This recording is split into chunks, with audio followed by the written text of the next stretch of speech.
कि अगर बेटे की शादी करवा दी तो उसकी बीवी जो है वो तो सारा शेयर ले लेगी, तो बर्डन फिर कौन उठाएगा, बेटियों की शादियां कौन करवाएगा? क्योंकि असल में जो बेटा उन्होंने पैदा किया हुआ है उसने सारी बहनों की भी शादियां करवानी होती हैं। ऐसे वो उसको वो कमाने वाली एक वो मशीन कमाने वाली मशीन है। तो देखें, पेरेंट्स कहीं ना कहीं सिर्फ ये अगर समझ लेना इस चीज़ को कि अगर आप उसकी नीड नहीं पूरी कर रहे हैं तो ऑन द अदर साइड वो नीड कहीं और से पूरी कर रहे हैं। आप एक मॉल में हो या अगर आप ऐसी दुकान के अंदर इंटर्नशिप करते हो या वो एक छोटा सा आप कहते हो ना कि आप काउंटर वाली जो जॉब करते हो, तो उसमें आप बहुत से लोगों से मिलते हो, पब्लिक डीलिंग, आपकी कम्युनिकेशन अच्छी होती है, आप पे कॉन्फिडेंस आता है। अपनी लज्जत को कंट्रोल करने के लिए, अपनी whims एंड डिज़ायर्स को कंट्रोल करने के लिए फास्ट आप फास्ट करें इंशाल्लाह। और आप ऑब्वियसली बात ये ऐसे कंटेंट से, ऐसी चीज़ों से दूर रहें जो आपको इंस्टिगेट करती हैं, जो आपको ट्रिगर करती हैं। You will have a good life इंशाल्लाह।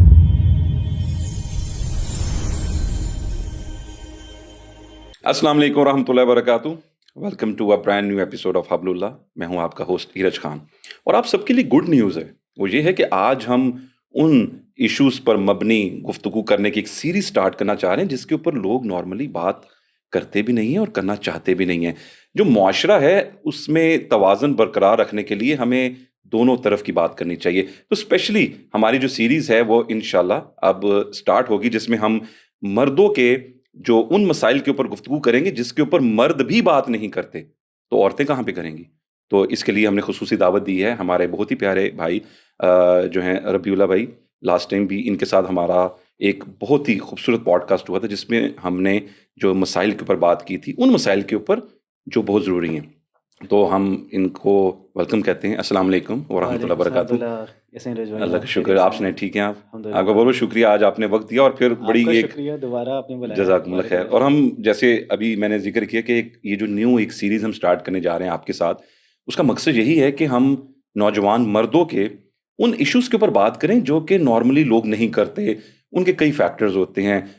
मर्द ज़्यादातर, जैसे वो एक हमारे यहाँ कॉन्सेप्ट है ना कि मर्द रो नहीं सकता, मर्द इमोशनलेस होता है, या फिर कोई भी चीज़ होती है तो हम कहते हैं ओए मर्द बन।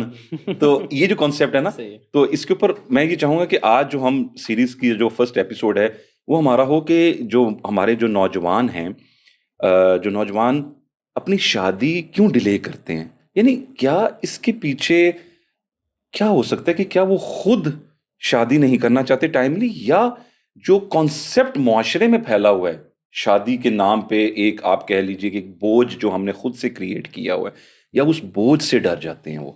तो आपके ख्याल में ये अगर हम इसको ज़रा थोड़ा सा, वो बात है ना कि डायग्नोज करना चाहें इस मसले को, क्योंकि जब भी आप जानते हैं आप माशाल्लाह एक बहुत अच्छे जो रिलेशनशिप कोच भी हैं, तो जब किसी डॉक्टर के पास हम जाते हैं तो डायरेक्ट अगर हमें सिर्फ पेन किलर मिल जाए और वो जो हमारा मसला है वो डायग्नोज ना हो, तो पेन किलर भी अफेक्ट नहीं करती। जैसा लोग कहते हैं मोटिवेशन, तो motivation without curing the cause.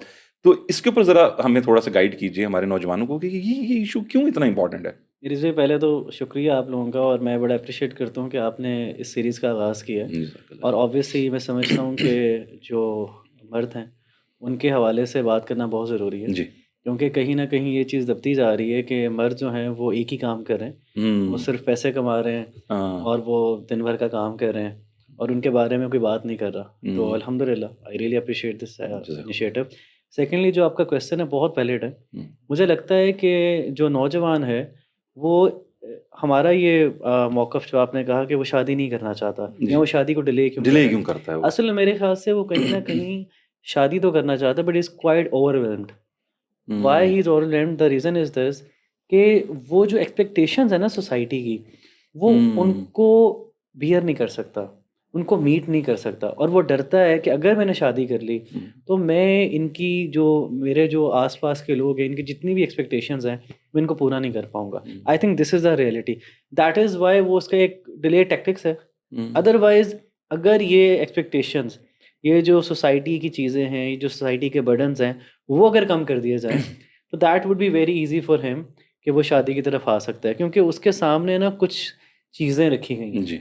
उसके सामने कुछ एक्सपेक्टेशंस हैं, उसके सामने कुछ फेलियर्स हैं, मैरिज के फेलियर्स हैं, ठीक है? वो इनसिक्योर भी है, उसकी कोई ट्रेनिंग भी नहीं है, उसकी कोई हाँ मेंटोरिंग भी नहीं है। But I think we can go one by one on these things कि हम सर्टन रीजंस को जो है जी वो आइडेंटिफाई करें और उसके ऊपर डिस्कशन करें। At the end of the day मुझे लगता है कि हमारी बात जो है वो सोल्यूशन पे ख़त्म होनी चाहिए। जी तो बिल्कुल हम इंशाल्लाह। Let's start with first thing hmm जो मुझे लगता है वो बहुत इंपॉर्टेंट है कि कहीं ना कहीं उसके अंदर जो उसकी ज़िंदगी में ना मेंटोर की कमी है, हम्म कोचिंग की कमी है, उसको बताने की कमी है कि भाई तुमने अब तुम बड़े हो गए हो, तुमने शादी करनी है।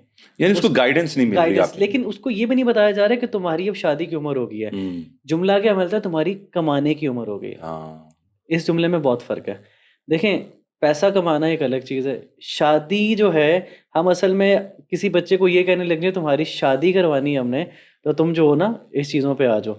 हम ये कह रहे हैं कि तुम्हारे पैसे कमाने की उम्र हो गई है। अब वो पैसे तो कमा रहा है, घर वाले अपनी ज़रूरत तो पूरी कर रहे हैं, उसकी ज़रूरत पूरी नहीं कर रहे। बिल्कुल तो ऐसे। जब आप उस बच्चे की ज़ेहन साज़ी करने लग जाएँ कि यार अब आपकी एक उम्र है, ठीक है? ये सूरत-हाल आपने बनानी है अपने बच्चे के लिए कि वो शादी की तरफ जाएगा इंशाल्लाह। तो मुझे लगता है कि उसका मेंटोर अगर उसको ये बात कहने लग जाए ना कि ये आपकी उम्र है, आप इसकी तरफ आ जाएँ। सेकंड, इसी ये जो मेंटोर के अंदर ये जो हमारे पेरेंट्स ही हैं ना, इस हवाले से जी पेरेंट्स ही बहुत जी ज़्यादा रोल बिल्कुल प्ले ऐसे ही। करते हैं। मुझे लगता है कि हम अपने बच्चों को हम्म पैसा, जी जो बहुत इम्पोर्टेंट है, जो हम एज अ पेरेंट बहुत ज़्यादा परेशान होते हैं, ये पाँव पे नहीं खड़ा हो रहा, पाँव में, लेकिन कहीं ना कहीं पेरेंट्स की गलती है। हम्म जिस तरह हम बच्चे को पैसे पे लगाते ही नहीं है, वो मैट्रिक कर लेता है, इंटर कर लेता है, डिग्री कर लेता है, वो कहते हैं अच्छा जी जॉब करेगा, डिग्री हम्म करके जॉब करेगा। हम्म अगर हम ये मेक श्योर करें कि अगर बच्चा जो है उसने मैट्रिक कर लिया या ओ लेवल्स कर लिया, इवन कि उसने 8th ग्रेड में कर लिया, उसकी समर वेकेशंस आ गई हैं, तो वाई नॉट कि आप उस हाँ बच्चे को बिल्कुल। कोई स्किल सिखाएं। या अगर आप उसको कहें कि बेटा ये लो कुछ चीज़ें इसको बेचो, कोई स्टॉल लगा लो, उसको आप बताएं कि तुमने पैसे कमाने हैं कोई अब। एक्टिविटी बेस उसको इसमें इंडल्ज यस, करें, एंगेज असल में करें। प्रॉब्लम ये है कि बच्चा जो है वो 22-23 साल में पैसे कमाना शुरू करता है, हम्म और बच्चे की ज़रूरत शादी की कब से शुरू हुई हुई है? हाँ 17-18 साल से। बिल्कुल। तो अब हमने उस पे बोझ डाले तो पाँव पे नहीं खड़े। हम्म अगर आप उसको 17-18 साल में पैसे पे लगा दें, हम्म ठीक है? तो वो इंशाल्लाह आपको पाँव पे खड़ा हुआ नज़र आएगा और वो आपकी एक्सपेक्टेशंस भी पूरी कर रहा होगा। तो मेरे ख़्याल से कि वो जो मेंटोरशिप है ना, कि आपने अपने बच्चे को बताना है अब तुम्हारी शादी की उम्र हो गई है, हम्म कमाने की उम्र नहीं है। कमाने की उम्र तो बहुत पहले की है। हम्म उसको पैसे पे लगाएं। बिल्कुल। वो शायद महीने का 500 रुपया कमा ले, 1000 रुपया कमा ले, लेकिन अनफॉर्चुनेटली हमारे माशरे में ना बहुत ज़्यादा पैम्पर किया जाता है लड़कों को। ऐसे नहीं हाँ नहीं नहीं, मेरा बेटा, मेरा प्यारा, मेरा शहजादा, मेरा लड्डू, मेरा ये, नहीं हाँ नहीं अभी तो कुछ नहीं, अभी तो डिग्री कर रहे हैं ना। बहुत से हाँ, बच्चे हैं, I don't want to call the name of the many institutions, कि वो कहते हैं कि हम तो हाई एंड इंस्टीट्यूशंस में पढ़ रहे हैं और हम्म पेरेंट्स भी बड़े खुश हैं जी, बच्चा जी मेरा इस इदारे में पढ़ रहा है, इस इदारे में पढ़ रहा है। डिग्री करेगा ना फिर वो जॉब करेगा, मुझे बस टाइम नहीं है। हम्म वो बच्चा जो है यूनिवर्सिटी में जाता है, तो मुझे लगता है कि आपका बच्चा पूरे वीक में 10 घंटे निकाल सकता है जिसमें वो पैसों की एक्टिविटी करे, हम्म कोई छोटा सा बिजनेस करे, कोई छोटा सा काम कर ले, कोई स्किल अपनी डिलीवर कर दे, कोई भी बात कर ले, कुछ भी ऐसा काम कर ले जिससे उसको कोई मॉनेटरी बेनिफिट हो। मॉनेटरी बेनिफिट उसको होना शुरू होगा, उसमें कॉन्फिडेंस आएगा, आप में भी कॉन्फिडेंस आएगा। And the time will come around like 20 or 23, he will starting earning a good amount, और आप उसकी शादी करवा सकते हैं। क्योंकि ये मेंटोर की बहुत बड़ी जो है ना वो कमी है इसके अंदर, ज़हन साजी की कमी है और मेंटोरशिप की कमी है और एहसास दिलाने की कमी है कि आपकी जो टाइम है वो शादी का हो गया। हम इस दूसरी साइड पे पेरेंट्स, क्योंकि बिल्कुल। आपको पता है हमारा एक एनवायरनमेंट है क्या, कुछ पेरेंट्स यही सोचते हैं ना कि बच्चा को बड़ा इसलिए किया है कि अब हमारा सहारा बनेगा, हाँ और पेरेंट्स को अनफॉर्चुनेटली इनसिक्योरिटी होती है कि अगर कोई दूसरी आ जाएगी तो वो हिस्सेदार बन वो जाएगी। हिस्सेदार बन, ये टिपिकल माइंडसेट है। हालांकि they should trust their children, यार मेरा बेटा है, ठीक है, ये कहीं नहीं जाने वाला, लेकिन मैं उसकी वो तो नीड पूरी करूँ ना। तो हमने पहले तो बच्चे को मेंटोर करना है, उसकी ज़हन साजी करनी है और उसको पैसों पे अर्ली लगाना है। यानी इसमें डिफरेंस आ गया ना कि पहले हम एक और स्ट्रेटेजी पे चल रहे हैं कि हमने उसको इस तरफ लगाया ही नहीं है, हमने उसको इस तरफ बताया ही नहीं है, और जब हमने उसको बताया नहीं और बाद में हम उसके ऊपर एक बोझ डाल रहे हैं एक्सपेक्टेशन का कि भाई अब मैं आपसे एक्सपेक्ट कर रहा हूँ ऐसे ही कि आप ये करें, तो ये तो कॉन्ट्राडिक्टरी जो बिहेवियर है ये पेरेंट्स की तरफ से आ गया। तो हमें इसके ऊपर ये करना चाहिए कि अपनी स्ट्रैटेजी सही पहले करें और फिर उसको इस तरफ लगाएं। लेकिन इसमें आप ये भी देखें कि जो हम ये डबल स्टैंडर्ड्स एक तरह की वही बात आ गई कि वो डबल स्टैंडर्ड्स भी हैं कि हम पहले कुछ और अप्रोच के साथ चल रहे हैं और बाद में कुछ और। तो इसी में जो हम लड़कों पे ख़ास तौर पे एक बर्डन डाल देते हैं। लेकिन इससे पहले मैं समझता हूँ एक और इम्पॉर्टेंट फैक्टर आपने भी जिक्र किया, जैसे पैम्परिंग हम करते हैं, तो क्या हम ये समझते हैं कि ये क्लासिफाइड है डिफरेंट, यानी इस तरह से कि क्लास वाइज, कि अगर एलीट क्लास है उसके ऊपर चूंकि बच्चे के ऊपर इतना बोझ नहीं है, उसके ऊपर टेंशन नहीं है कुछ कमाने की, तो वो बहुत ही रिलैक्स है। अब हमारा ओए लेवल्स का बच्चा तो ये सोचेगा नहीं कि जी मैं करूं, लेकिन एक बच्चा जो एक मैट्रिक में, वो कुछ वो मैट्रिक से ट्यूशंस पढ़ा रहे हैं वो कमाने पर, तो ये जो फर्क है, ये चीज भी इफेक्ट डालती है उसके ऊपर। ऑब्वियसली इफेक्ट बिल्कुल डालती है, क्योंकि हम्म देखें हम असल में ना अभी जो डिस्कस कर रहे हैं ना, उसमें ना ये एक फैक्टर है, हम्म वन ऑफ द फैक्टर है। चाहे बच्चा मैट्रिक में है, चाहे ओ लेवल्स में है, हम्म मैट्रिक वाला या ओ लेवल वाला बच्चा भी ना एक टाइम पे उसके पेरेंट्स कहेंगे तुम कमाओ। हम्म तो अगर उसके पेरेंट्स को जल्दी कमाने पे लगा देंगे, चाहे वो बच्चा जितनी भी एलीट क्लास से है, हम्म क्योंकि नॉर्मली आपको ही पता है कि एक जो बहुत एलीट क्लास है या क्लास, तो I don't believe in class, लेकिन एक बहुत ज़्यादा जो क्या कहते हैं कि प्रिविलेज क्लास है, हम्म उसके अंदर उसका बाप भी नहीं चाहेगा कि मैं इसको बिजनेस दे दूँ अपना। हम्म लेकिन अगर आपने उसको आदत डाल दी है, अगर हाँ, कराची के अंदर मेमन फैमिलीज जो होती हैं, हम्म उनके बच्चे समर वेकेशंस के अंदर अपने वालिद की दुकान पे नहीं होते, हम्म वो किसी की दुकानों पे होते हैं, काइंड ऑफ हाँ, इंटर्नशिप। हम्म तो वो 5 6 7 दुकानों से होके फिर अब्बा जी की दुकान पे आते हैं। एक्सपीरियंस अब्बा लेके। जी कहते हैं अब ये तुम हो, ये तुम्हारी जगह है, इसको तुमने मैनेज करना है। जबरदस्त, वही ना। तो अगर हम इस चीज़ को फॉलो कर लें कि उसका जिस चीज़ में इंटरेस्ट है, या आप जिस चीज़ में चाहते हैं वो ये काम कर ले, तो आप उसको समर वेकेशंस में इंटर्नशिप्स करवा लें, हम्म तो द टाइम विल कम कि वो उसमें वो आ लर्न जाएगा। कर जाएगा उसमें, बिल्कुल ऐसी। ठीक है। दूसरी जो बहुत इंपॉर्टेंट जो वजह है जिसकी वजह से हमारा आजकल का नौजवान जो है वो शादी नहीं करना चाहता या इसको डिले कर रहा है, वो अनएक्सपेक्टेड एक्सपेक्टेशन, बिल्कुल फैमिली की तरफ से। फैमिली की तरफ से, माशरे की लग्जरी वेडिंग्स हैं। हाँ ठीक है ना, मतलब कि ये भी चाहिए वो भी चाहिए। एक बच्चा कहता है मैंने निकाह करना है, अम्मी अबू कहते हैं कि जी नहीं, हमने तो ये सूट देने हैं, हमने तो वो करना हाँ, है, ये हमारे पास इतना मिठाइयाँ फाइनेंस नहीं देनी है है, ये। मतलब कि हमने तो ख़ानदान वालों को बुलाना है, हमने तो ऐसे ही करना है, हमने तो ऐसे करना है। अब हालांकि यहाँ पे गोल क्या है कि बच्चे की शादी होनी चाहिए, हम्म लेकिन इधर उनकी अपनी पेरेंट्स की सेल्फ ईगो, दूसरा कि मेरी बहन क्या कहेगी, अबू सोच रहे हैं तुम्हारी फुप्पो क्या कहेंगी, वो क्या कहेंगे, ये क्या हम्म कहेंगे। अब लड़का जो है वो बेचारा फंसा हुआ। क्योंकि उनकी एक्सपेक्टेशन ही पूरी हो रही। तो वो जो हाई एक्सपेक्टेशंस है ना, उसकी वजह से बच्चा जो है वो इस चीज़ों को डिले करता है। वो फियर हम्म करता है कि यार अच्छा मेरे अब्बू की तो नाक कट जाएगी, हम्म मेरी खाला ये सोचेंगी। और दूसरी बात ये, वो ये कहता है कि यार इतना लंबा खर्चा मैं करूँ कैसे। हाँ मतलब कि पेरेंट्स ही कहते हैं अगर तुम शादी करना चाहते हो तो तुमने ही सब कुछ करना है। अच्छा, अब वो कह रहा है मैं बेसिक तो कर सकता हूँ, मैं हाँ निकाह का भी कर सकता हूँ, मैं ये भी कर सकता हूँ, मैं ये भी कर सकता हूँ। ठीक है, लेकिन जो आप कह रहे हैं मैं वो नहीं कर सकता। हम्म ये सबसे प्रॉब्लमेटिक है। और उस वजह से वो डिले की तरफ चला जाता वो है। डिले की तरह चला या जाता है। फिर लोगों की भी तो जैसे आपने कहा अपनी फैमिली के जो ऑपोजिट साइड है, उधर से भी एक्सपेक्टेशंस काफी ज्यादा आ जाती हैं कि जैसे लड़का ये करे, लड़का वो करे। एक जैसे एक खातून थी, तो उनके से जब बात इस बारे में हुई तो उन्होंने ये कहा कि जी मैं ये नहीं कह रही कि जी लड़के के पास अपना घर हो, लेकिन कम से कम अपनी गाड़ी जरूर हो।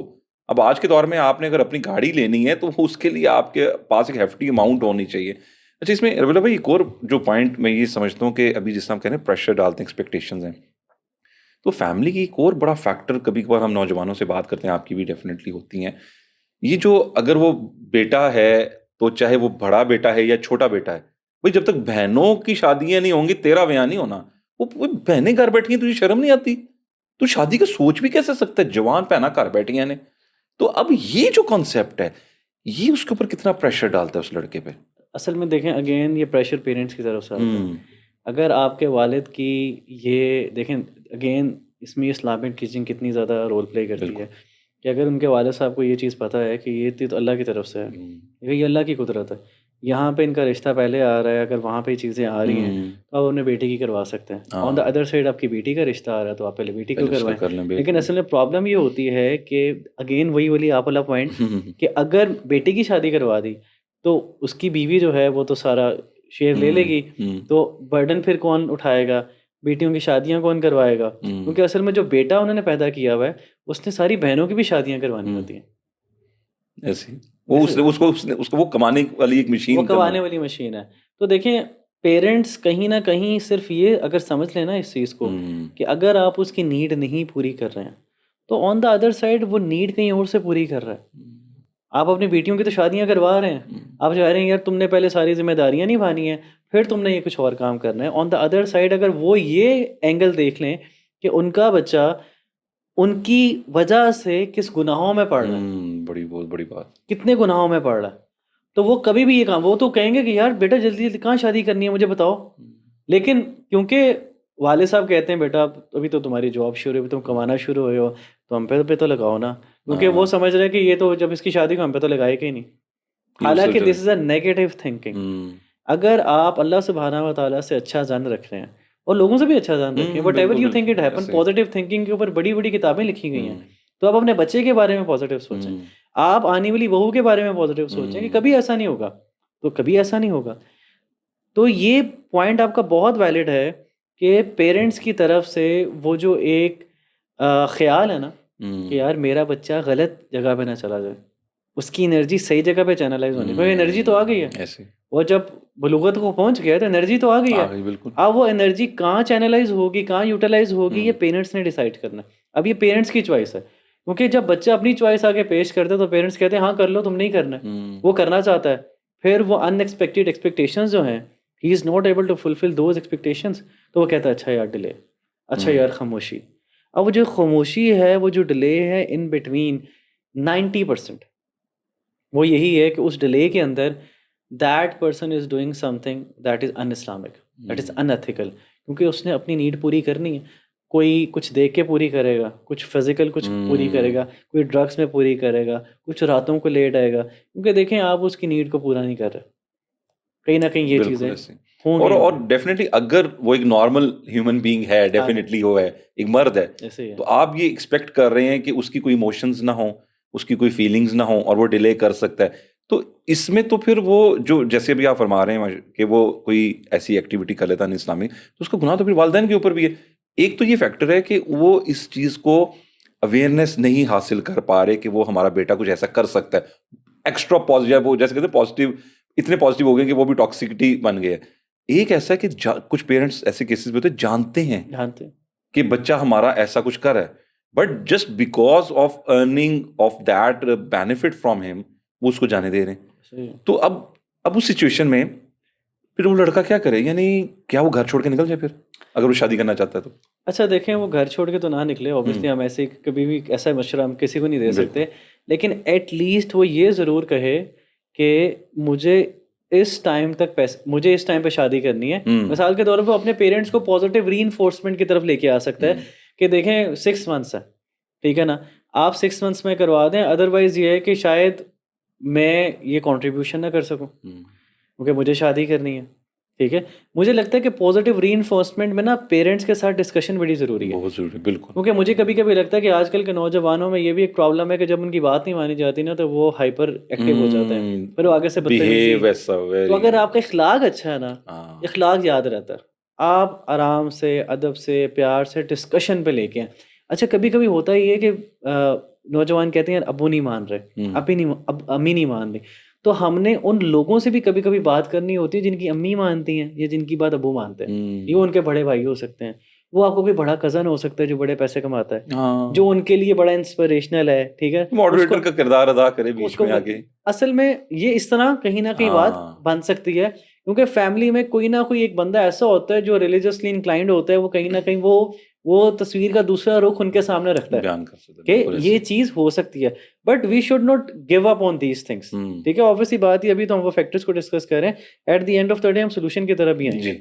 अच्छा, इसमें सॉल्यूशन स्ट्रैटेजी की तरफ जाने से पहले मैं चाहूंगा कि एक और चीज आप जरा बयान करें कि टाइम फ्रेमिंग कितना कितना इंपॉर्टेंट है, कि अगर टाइम में गुजर गया, क्योंकि देखें हर चीज़ का एक टाइम होता है, एक बलूगत को पहुंचा है, यंग है, पैशनेट है, और वो मतलब मुख्तलिफ अपनी ज़िंदगी के फैसले कर सकते, लेकिन अब वो जो एक राइट टाइम था, राइट मोमेंट थी, वो गुजर गई है। तो उसके बाद तो नहीं कहीं पे, जैसे वो हम एक वर्ड कहते हैं बदजन हो गया, बेजार हो गया, वो कहता है यार अब टाइम गुजर गया अब छोड़ो, तो ये चीज़ तो नहीं कहीं अपना रोल प्ले करती उसमें? अच्छा ये आपका बड़ा वैलिड पॉइंट है, क्योंकि देखिए मिसाल के तौर पे हर बंदे की सेल्फ रिस्पेक्ट होती है, हर बंदे के अंदर एक सेल्फ ईगो होती है। बिल्कुल। आप मुझे एक दफ़ा कहते हैं कि रवि भाई मुझे ये काम आपसे है, मैं एक दफ़ा आपको कहता हूँ, हाँ 2 दफ़ा कहता हूँ, 3 4 दफ़ा, चौथी दफ़ा आप कहेंगे कि यार I should do something else, या मुझे ये काम ही नहीं करना चाहिए। हम्म, लेकिन इस रुख के अंदर जो दूसरा रुख है ना, वो कहीं ना कहीं अर्ली मैरिज का भी है। आजकल के पेरेंट्स अर्ली मैरिज की तरफ भी नहीं आते, क्योंकि सोसाइटी में ये कहा जाता है कि ये तो इमेच्योर है, हम्म, ये तो जी गलतियां करेंगे, ये बात तो फिर इनकी डिवोर्स हो जानी है, ये तो भी बच्चे हैं, इस पर तो जिम्मेदारी नहीं हाँ है। हाँ बिल्कुल ऐसे ही। देखें, इस्लाम का जो प्रॉफिट सल्लल्लाहु अलैहि वसल्लम का मॉडल क्या है सल्लल्लाहु कि आप सिंप्लिसिटी, हम्म, ठीक है, और एक सिक्योरिटी, सिंप्लिसिटी और हम्म, ग्रोथ के माइंडसेट से अपने बच्चे को आगे लेके चलें। हम्म, सिंप्लिसिटी क्या है कि आपने सिंपल सा निकाह करना है, हम्म, साथ आपने उसकी मेंटरशिप करनी है। अगर हम्म, आपने उसको पहले से पैसे कमाने पे लगाया हुआ है, हम्म, उसकी आपने जेन साजी की हुई है, तो वो कभी भी गलतियां बड़ी बड़ी नहीं करेगा। छोटी छोटी तो माँ बाप भी करते हैं, बड़ी सी उम्र में कॉमन करते बिल्कुल हैं। ऐसे ही। लेकिन आपने चैनलाइज कर दिया उनकी एनर्जी को, तो बच्चा टाइमली अपने बच्चों के साथ भी ग्रो करेगा। हम्म, कुछ आपने देखा होगा, यंग कपल्स होते हैं, उनके बच्चे भी बड़े हो जाते हैं, वो हाँ, उनके साथ खेल रहे होते ऐसे हैं, ही बड़ा मजा हाँ आता है। बिल्कुल ऐसे और ही। ये साइकोलॉजिकल बड़ा अच्छा है। हाँ, बच्चे, माँ बाप बच्चों के साथ बड़े हो रहे होते हैं। हम्म, लेकिन जब ये उम्र गुजर जाती है ना, वो उम्र हम्म, स्टार्ट हो गई है 23 साल से, हम्म, 23, 25, 27, 28, व्हेन अ पर्सन क्रॉसेस 30, हम्म। तो उसके अंदर ये अर्ज वैसी खत्म होने लग जाती है। अब तो 35 एक वो एक स्टैंडर्ड बनता हुआ स्टैंडर्ड जा बन रहा है कि गया जी है 35 के बाद ही 35। देखेंगे। तो अब वो जब स्टैंडर्ड बन रहा है ना, अब हाँ, कुछ लोग ऐसे हैं, जो मैंने भी कुछ लोगों से मैंने मिला हूँ, तो कुछ लोग कहते हैं कि यार अब तो दिल ही नहीं करता। हम्म, और दूसरी जो सबसे खतरनाक पेरेंट्स के लिए चीज़ है कि अगर आपका बच्चा सब कुछ एक्सपीरियंस कर चुका हुआ है, तो फिर तो वो होगा बिल्कुल ही। बेजार। वो जो आपने बेजार वाला पॉइंट किया था ना, हाँ, यार व्हाट्स न्यू, इसमें कौन सी डायरेक्शन है, हम्म, इसमें कौन सी नई चीज़ है। वो तो उल्टा ये समझेगा नाउजुबिल्ला कि यार सुभान अल्लाह, मैं इतना बर्डन क्यों लूँ। It's hmm, very easy for me कि मैं थोड़ा सा एक डेट कर लेता हूँ, ये कर लेता हूँ, मैं क्यों हम्म, बटन रख। क्योंकि वो over the period of time, जब उसको उसकी बात को नेगेट किया जा रहा था, जब उसको कहा जा रहा था वेट करो वेट करो, हाँ, हाँ, हाँ, तो वो अपनी एनर्जी को चैनलाइज नहीं कर पा रहा था। बिल्कुल ऐसी। हालांकि पेरेंट्स अगर थोड़ा सा रैशनल सोचें, थोड़ी कैलकुलेशन ही कर लें, तो अगर हम्म, आपका बच्चा एक नॉर्मल अमाउंट अर्न करता है, जो 50,000 रुपये आपका जी, बच्चा कमा रहा है, घर आपका अपना है, हम्म, या 60,000 रुपया कमा रहा है, तो वो जो आएगी, वो कितना खाएगी। हाँ बिल्कुल। आजकल तो वैसे ही बहनें डाइट करती हैं, तो वो शायद एक दिन का 500 का खाना खा ले, हम्म, 1000 रुपये का खाना खा ले, वो कितना फाइनेंशियल बर्डन आपके ऊपर आ जाएगा। लेकिन आपके बच्चे की नीड पूरी हो जाएगी, बच्चा ये भी फील करेगा मेरे माँ बाप ने मेरी बात को ऑन किया, ठीक है, और ये उसके लिए इम्पोर्टेंट है। क्योंकि एक आजकल का बच्चा, आजकल का नौजवान, जब लिटरली आता है, जब वो बिल्कुल चाहता है कि उसने दीन की तरफ आना है ना, तो उसके ज़हन में पहली ख्याल शादी का आता है, हम्म, क्योंकि वो गुनाहों से बचना चाहता है। और जब उसको इधर से ये चीज़ नहीं मिलती है, तो वो उसको लिटरली बहुत हिट करती है और उसको डिप्रेशन की तरफ लेके जाती है। तो हाँ, मेरे ख्याल से वो जो अर्ली मैरिज वाली चीज़ है, वो हमारे जो आजकल के यंग कपल्स हैं, यंग पेरेंट्स हैं, उनको चाहिए कि वो बाकायदा इस तरफ अपने बच्चों को लेके आएँ, उनकी ज़ेन साज़ी करें। आपका बच्चा जो है वो 15 साल या 17 साल क्रॉस कर रहा है, तो आप हम्म, उसकी ज़ेन साज़ी करें कि बेटा देखो, अब आपने अपनी ज़िम्मेदारियाँ सँभाल ली। हम्म, आपकी बेटी है, आप अपनी बेटियों को सर्टेन चीज़ें सिखाना शुरू कर दें कि बेटा ये चीज़ें पार्ट एंड पार्सल हैं। इस तरह मेहमान आ रहे हैं, आप अपनी बेटी को कहें बेटा आज आपने खाना बनाना है, हम्म, ठीक है? आप उसको एप्रिशिएट करें, ठीक है? ये कोई बड़ी बात नहीं है, आपने ये तो खाना है हमारा, नॉर्मल है, हम खाना खिलाते हैं, हम खाना बनाते हैं।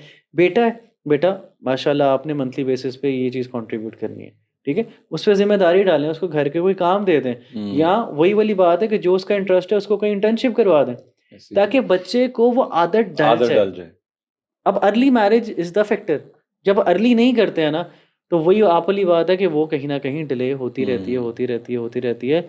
और चौथा जो बहुत बड़ा फैक्टर है, वन ऑफ द फैक्टर जो बहुत ऑफ़न हमारे जो है ना वो माशरे में होता है, आपने भी फेस किया होगा, कास्ट एंड क्रीड वाला प्रॉब्लम जो है। उफ ये अल्लाह इतना अकबर। बड़ा प्रॉब्लम है कि इतने पढ़े-लिखे, इतने हम्म, समझदार लोग भी ना इस ट्रैप में आते हैं। अब देखिए, अल्लाह सुब्हानहू व तआला ने कुरान में लिटरली ये बात कही है कि हमने जो कबाइल बनाए हैं, ताकि तुम एक दूसरे को जान लो, रैदर सुभान देन कि अल्लाह। तुम प्राउड फील करो कि यार ये इस तरह हाँ, के हैं, हम तो जी, हाँ ऐसे ही। हम तो जी बहुत बड़े, हमारे तो जी आबाओ अजदाद किंग थे, रॉयल हाँ, फैमिलीज थी, तो ये तो नहीं, ये नहीं हो सकता। हाँ, वो हैं, हम ये हैं, तो ये नहीं चलेगा। हम्म, मुझे ये लगता है कि इस चीज़ को कहीं न कहीं ब्रेक डाउन करना चाहिए। हम्म, क्योंकि देखें, कभी भी ये नहीं हो सकता कि आपको टोटल अपनी मर्ज़ी के मुताबिक ही आपको प्रपोज़ल मिले। ऐसे ही तो बिल्कुल ऐसे ही। सब पेरेंट्स से बहुत ज़्यादा रिक्वेस्ट मैं समझता हूँ कि इस चीज़ को ब्रेक करें। और टिप ये है नौजवानों के लिए जो बहुत इम्पोर्टेंट है, कि अपने वालिद साहब से, अपनी वालिदा से एक चीज़ ज़रूर पूछें कि ठीक है, आप मिसाल के तौर पे कहते हैं कि हमने तो, जिस तरह आप ऑब्वियसली यू आर पठान और यू आर अराई, तो ठीक है जी, अराइयों को तो हम प्रेफरेंस दे रहे हैं, but can you please tell me any 2 caste जिसमें मैं शादी कर सकता हूँ? हम्म, ठीक है, उनको इस चीज़ पे चाहे कन्विंस कर ले, उनको कहें चलो एक कास्ट और बता दें, तो वो जो सर्कमफ्रेंस है ना, वो जो सैंपल साइज है वो ज़रा बड़ा हो जाए, अदरवाइज एक टाइम आएगा कि ये भी गुजर जाएगा।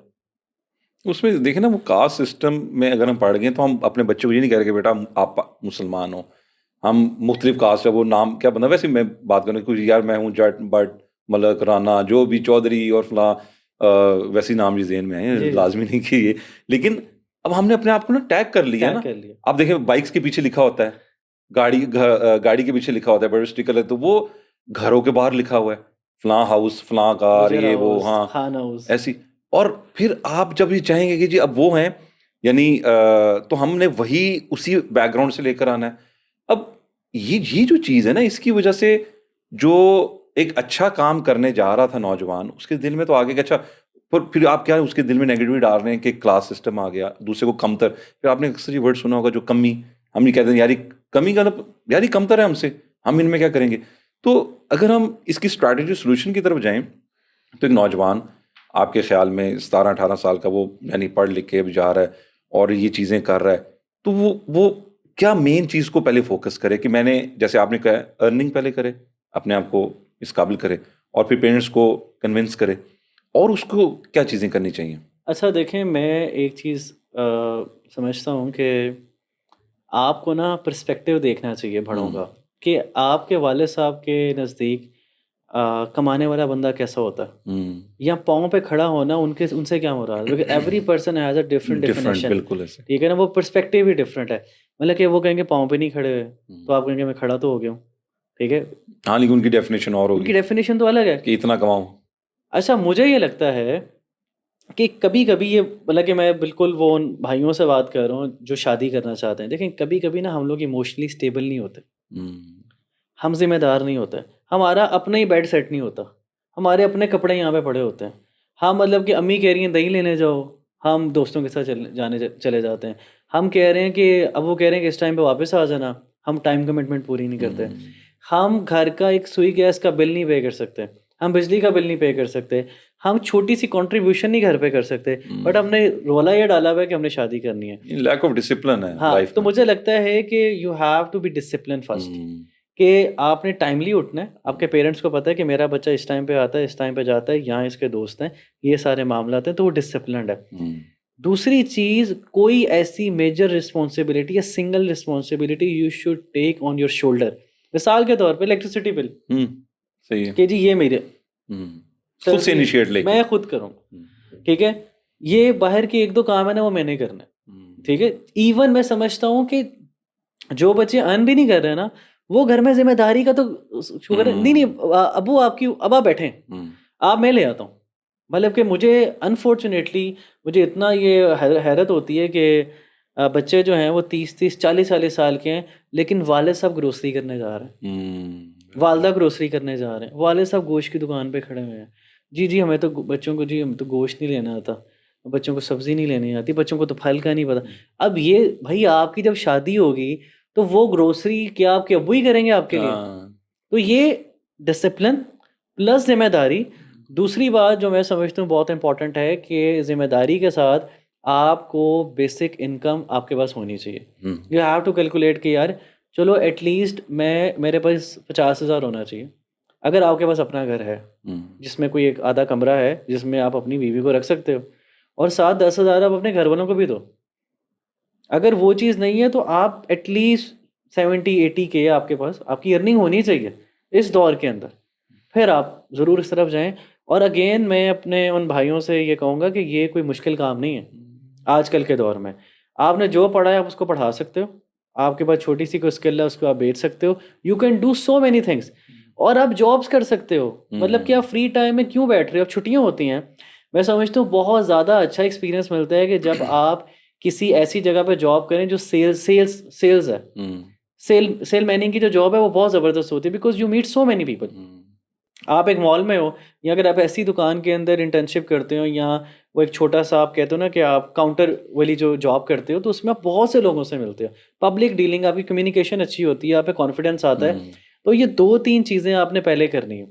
लेकिन उसके साथ-साथ जो मैं समझता हूँ, जो चौथा पॉइंट है वो बहुत इंपॉर्टेंट है कि आपकी इमोशनल स्टेबिलिटी बहुत इंपॉर्टेंट है। ये अगर भी आप है सही। बात-बात पे गुस्सा करते हो, आप बात-बात पे नाराज़ हो जाते हो, तो आपको अपनी इमोशनल इवैल्यूएशन करना बहुत ज़रूरी है कि मुझे किन-किन बातों में गुस्सा आता है। प्रैक्टिकल लाइफ में तो बहुत मुश्किल फिर वो आएगा, जब वहाँ पे कोलैप्स कर जाएगा वहाँ पे बंदा। कोलैप्स कर जाएगा। हाँ। मैं ट्रिगर तो नहीं हो जाता बार-बार। हुँ, मेरे पेन पॉइंट्स कौन-कौन से हैं? हुँ, ठीक है, मैं इमोशनली स्टेबल हूँ, मैं क्रिटिसिज़्म ले सकता हूँ, हुँ, मैं बातें सुन सकता हूँ, ठीक है?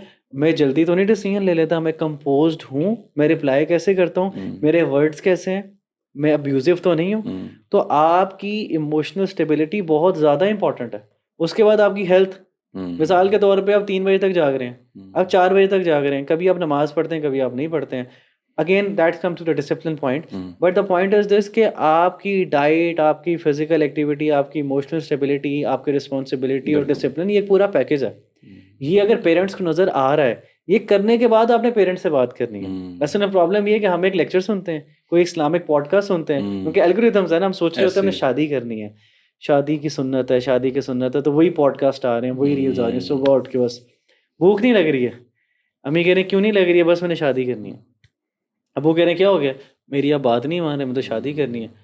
आप ना उठ रहे हैं, ना आप टाइम पे कुछ बात कर रहे बिल्कुल हैं, ऐसे। और आपके फैमिली मेंबर्स भी आपको ये कहते हैं कि यार ये तो डिसिप्लिन ही नहीं है। हुँ, और उन पेरेंट्स को भी ये चाहिए, ये भी बहुत इंपॉर्टेंट है कि उन लोगों की शादी बिल्कुल भी नहीं करवानी चाहिए, वो ज़िम्मेदार नहीं है। क्योंकि ज़िम्मेदारी का ये एहसास, पेरेंट्स बिल्कुल। में सबसे बड़ा प्रॉब्लम होता है, मर्दों के हवाले से वो ये सोचते हैं कि यार शादी करा दो, ठीक नहीं है, खुद ही खुद ही सीख बोझ जाएगा। पड़ेगा, ठीक हो जाएगा। आपने उसकी मेंटरशिप करनी है। हुँ, तो आई थिंक, और उसके साथ-साथ मैं आपके इस चैनल के तवज्जुद से ये चीज़ कहना चाहता हूँ कि मैंने इन्हीं नौजवानों के लिए एक टूल किट बनाई है, if they want to get married in 2026, ठीक है? हुँ। तो वो फ्री, बहुत से होंगे मेरा ख़्याल है, हाँ, ज़रूर बहुत होंगे से ऐसे होंगे। काफ़ी। तो वो फ्री टूल किट जो है वो इनको मिल सकती है हुँ, इंशाल्लाह, ठीक है? और इंशाल्लाह। वो उनको, वो मेरे से राब्ता कर सकते हैं, आप लोगों से राब्ता कर सकते हैं। तो फ्री टूल किट जो है जज़ाकल्लाह। वो इनको मिल जाएगी इंशाल्लाह। और वो उसपे जो है वो पूरा एक प्लान है। इंशाल्लाह उस प्लान को स्ट्रिक्टली फ़ॉलो करें इंशाल्लाह, हुँ। तो अल्लाह से बड़ी उम्मीद है कि आपकी 2026 में शादी हो जाएगी। इंशाल्लाह, इंशाल्लाह लोगों के लिए अल्लाह ताला बेहतरी का मामला करे। और ये आपने आज बड़ा माशाल्लाह जो आज के एपिसोड में हमने जो चीज़ें आपने हम शेयर की हैं, ये डेफ़िनेटली काफ़ी हेल्पफुल हैं। बस मैं लास्ट में एक चीज़ आपसे बस जानना चाहूँगा, फिर हम इसको कंक्लूड इंशाल्लाह करते हैं। और वो ये कि जैसे अभी आपने ज़िक्र किया कि फ़ाइनेंशियल एक होना चाहिए, वो इतना अगर अपना घर है तो ये, यानी इसका मतलब है उसने एक वर्किंग की होगी, डिसिप्लिन लाइफ़ होगी, वर्किंग करेगा कि इस स्टेट पे मैं आऊँगा, मैं फिर करूँगा, अच्छा मैं इतने साल का आऊँगा, मैं करूँगा। अब अगर बिलफ़र्ज़ वो चीज़ अचीव नहीं होती, जैसे हर एक एक अपना नसीब, हर एक एक इंसान कोशिश कर रहा है, but he can't even managing to get 50K और 60K पर मंथ, तो क्या फिर ऐसा शख्स शादी ना करे? अब वो असल में एफ़र्ट कर रहा है लेकिन उसको जी, जी, बहुत बहुत अच्छा सवाल है, बहुत बेहतरीन सवाल है। असल में देखें, शादी जो है वो एक ज़िंदगी का हिस्सा है। हुँ, शादी के बगैर भी बहुत से लोग जिए। डिस्क्लेमर ये दे रहा हूँ, शादी करनी चाहिए, हुँ, सुन्नत है।